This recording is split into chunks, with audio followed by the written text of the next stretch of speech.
त्वमेव त्वमेव बन्धुश्च सखा त्वमेव त्वमेव विद्या द्रविणं त्वमेव त्वमेव सर्वं मम देव देव त्वमेव सर्वं मम देव देव त्वमेव सर्वं मम देव देव त्वमेव सर्वं मम देव देव।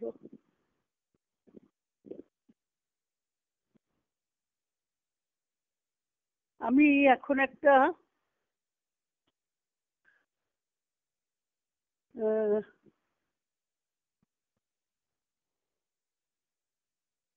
শ্রী অরবিন্দের একটা লেখা, ছোট্ট লেখা। যে ব্যক্তির সঙ্গে আপনি কথা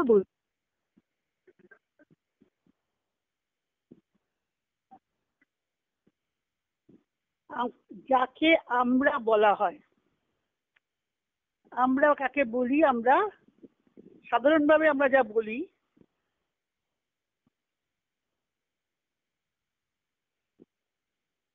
আমরা যাকে বলে আমরা বলে মনে করি, রবীন্দ্র বলছেন তা আমাদের প্রকৃতির এক অবিদ্যাময় আংশিক ও বাহ্যিক বিন্যাস মাত্র, একটা বাইরের বিন্যাস, তা আমাদের শুদ্ধ সত্তাও নয়।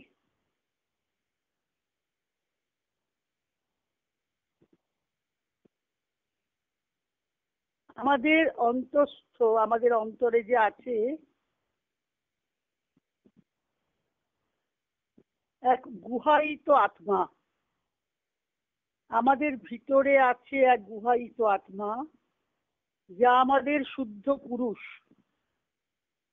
আছে এক গোপন সত্তা, যা আমাদের সত্যকার নৈর্ব্যক্তিক সত্তা ও চেতনা। নৈর্ব্যক্তিক সত্তা চেতনা মানে আমার নামরূপটা, বাইরের নামরূপটা বাদ দিয়ে আমার একটা সত্তা আছে আর চেতনা আছে, সেটা গুহায়িত হয়ে আছে ভিতরে। আমরা বাইরের আমিটাকে আমি বলি অবিদ্যাময় আংশিক আর বাহ্যিক, তাকে আমরা বলি। তাহলে এই যোগের লক্ষণটা কি, কাজটা কি? গীতা যে যোগের কথা বলেছে, শ্রী অরবিন্দ যে যোগের কথা বলেন, সেই আত্মা ও সত্তার আবরণ উন্মোচন করাই হলো যোগের অন্যতম সর্বাধিক গুরুত্বপূর্ণ অগ্রগমন।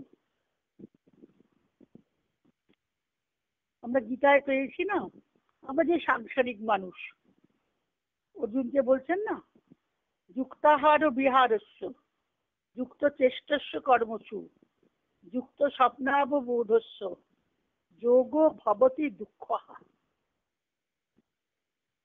এখানে যোগীর কথা বলছেন। যোগ দুঃখ নিবৃত্তি করে। তাহলে যোগ যে কাদের যোগটা দুঃখ নিবৃত্তি করবে? আমরা যে আহার করি, খাই, সেখানেও ভগবানের সঙ্গে যুক্ত থাকতে হবে। আমরা যে বিহার করি, বেড়াই, কথা বলি, সব পরিমিত আকারে করতে হবে, ইচ্ছা মতো করলে হবে না। যুক্তাহার বিহারস্য, এটা বলছে যোগীর নিদ্রার জাগরণ, যত রকমের কর্ম, যুক্ত চেষ্টস্য কর্মসু, যত রকমের আমরা প্রচেষ্টা করি, কর্ম করি, আমাদের ঘুমানো, আমাদের জেগে ওঠা, সবই ভগবানের সঙ্গে যুক্ত হয়ে থাকতে হবে। সেটা হলো যোগ। যোগের লক্ষ্যটাই হলো, যোগটা কেন? আমাদের যে অন্তঃস্থিত গুহায়িত পুরুষ আছেন, গোপন সত্তা, আত্মা যেটাকে বলা হয়, সেই আত্মা ও সত্তার আবরণ উন্মোচন করাই হলো যোগের অন্যতম সর্বাধিক গুরুত্বপূর্ণ অগ্রগমন। এখন খাবো, তার মানে কি? আমরা আহার, বিহার, নিদ্রা, জাগরণ সকল কর্মে ভগবানের সঙ্গে যুক্ত থেকে করব। সেটা কি করা কি সোজা? খুব কঠিন কাজ। কিরম করে করতে হবে? একজন অরিন্দরজিকে প্রশ্ন করেছেন যে আমি তো চাই ভগবানের সঙ্গে থাকতে, কিন্তু সাংসারিক ঝামেলা এত যে পেরে উঠি না, ভগবানকে ভুলে যাই, তাকে পাই না। তখন হরিদ্বারজি উত্তর দিচ্ছেন যে ঝামেলাটা বাইরে নয়, ঝামেলাটা আমাদের ভেতরে, ঝামেলাটা আমাদের ভেতরে। কেমন ঝামেলা? না আমরা বাইরের বিষয়কে অন্তরে ভেতরে প্রবেশ করিয়ে দিই, দিয়ে একটা বিশৃঙ্খলার সৃষ্টি হয়। কিন্তু যদি আমরা সংসারে থেকেই ছুটি পেতে হবে, ছুটি পাওয়া মানে কি? সংসারের মধ্যে থেকেই ছুটি পেতে হবে ভগবানের জন্য, যাকে নিয়ে থাকার জন্য। সেটা কেমন করে হয়? হয়, এটা মাদারের একটা কথা আছে, সঠিক পদক্ষেপ। খুব সুন্দর বলেছেন যে একটা, আমি যদি সঠিক পদক্ষেপ নিই তাহলে এটা আমি করতে পারবো। সেই সঠিক পদক্ষেপটা কি? সারাদিন আমরা কাজে থাকি, ভগবানকে ভুলে থাকি, ইষ্টকে ভুলে থাকি, গুরুকে ভুলে থাকি, সারাদিন কাজই করে যাচ্ছে। মা বলছেন যে সঠিক পদক্ষেপ হলো এমন একটা চেতনার একটা অবস্থা, মানে চেতনার অবস্থায় থাকা, যেখানে ভগবানের সঙ্গে সাযুজ্যই একমাত্র। পাওয়া যাবে ভগবানকে,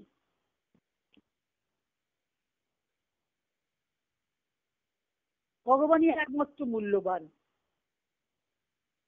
তার সঙ্গে থাকাই আমার পক্ষে প্রয়োজনীয়। যদি আমার সেই আকুলতাটা থাকে, প্রথম আকুলতাটা থাকতে হবে, আমি তাকে নিয়ে চাই, থাকতে চাই। যে বলছে না যে সংসারে ঝামেলা, তাকে নিয়ে ভগবানের কথা ভাবতে পারি না, কিন্তু সেটা কিভাবে করতে হবে, করাটার পদ মা বলে দিচ্ছেন। বলছেন সঠিক পথে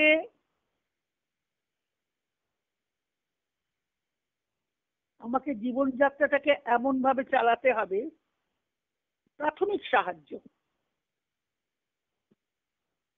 সেটা হচ্ছে ঘুম ভাঙার পরে, দিনের কর্মসূচি শুরু করার আগে আমরা যা চিন্তা করি, আমরা নিজেরা যা আমরা যা কিছু করব, যা চিন্তা করব, যা আমরা নিজেরা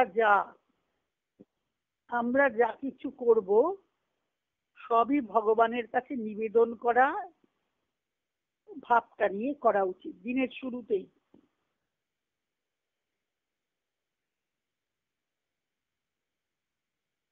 এখানে মানে আমাকে ভরে থাকতে হবে, ভগবানকে নিয়ে মনটাকে ফাঁকা দিলাম, মনটাকে স্বচ্ছ করতে হবে, বাইরের জিনিস দিয়ে আবিল করলে হবে না। কেমন করে হবে? সকালবেলা উঠেই প্রথম ঘুমের যখন ভাঙবে জাগরণে, আমি যা করব সারাদিনে, আমার যা চিন্তা, আমি নিজে যা, খুব ভালো করে এগুলো ভাবতে হবে। আর যা কিছু করব সবই তাকে, তার নামে উৎসর্গ করব। আমি ইষ্টকে দিই, আমি গুরুকে দিই, আমি মাকে দিই, যে যাকে চায়, যে যাকে ভালোবাসে, তাকে সেটা দিয়ে করতে হবে। সবটা একটা উৎসর্গের মনোভাব থাকবে, নিবেদনের মনোভাব থাকবে, তার মানে আত্মসমর্পণ, সোজা কথায়। আবার যখন রাত্রে ঘুমোতে যাব,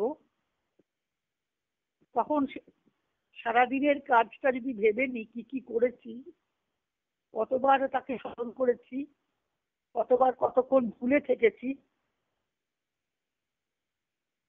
কতক্ষণ বাজে কথা বলেছি, এইটা আমাদের একটা পর্যালোচনা করতে হবে শোয়ার আগে। তাকে স্মরণে আনতে কতবার ভুলে গেছি, তার স্মরণ করেছি কিনা,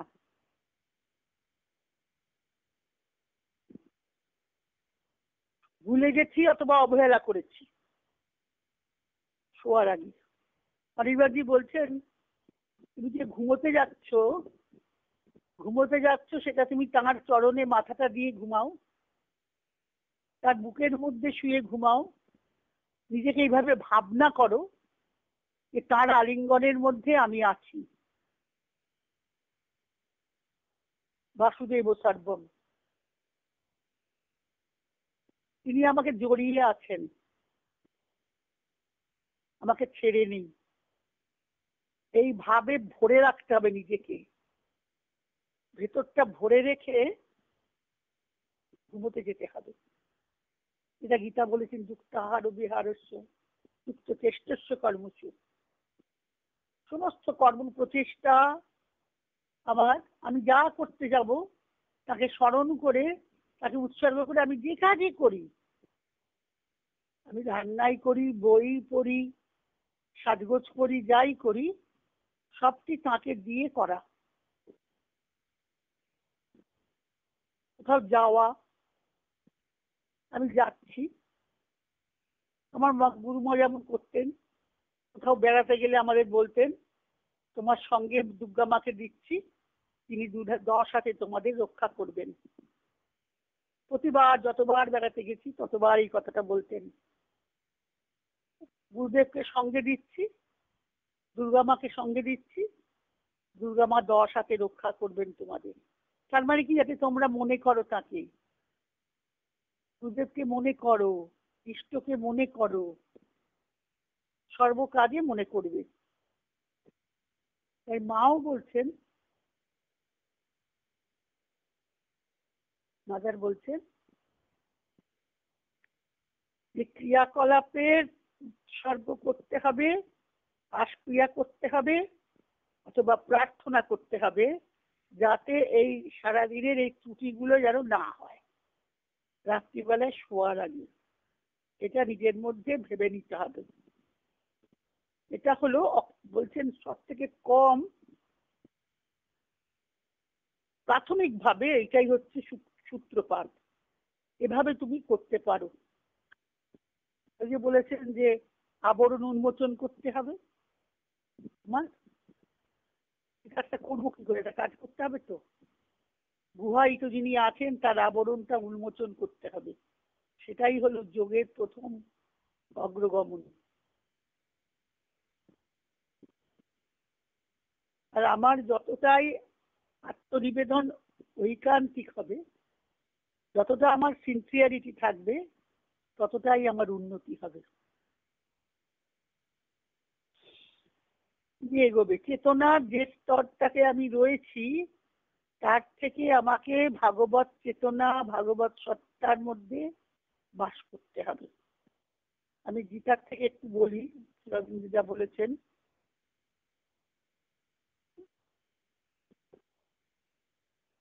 এখানে বলছেন মৎচিত্তামদ্গত প্রাণা বোধয়ন্ত পরস্পরম। এই যে আমরা পরস্পরের কথা বলছি, বোধয়ন্ত পরস্পরম, তুষ্যন্তিচ রমন্তিচ, এটাই আমাদের সন্তোষ, এটাই আমাদের আনন্দ, যারা ভগবানের চিত্তটাকে সমর্পণ করেছি।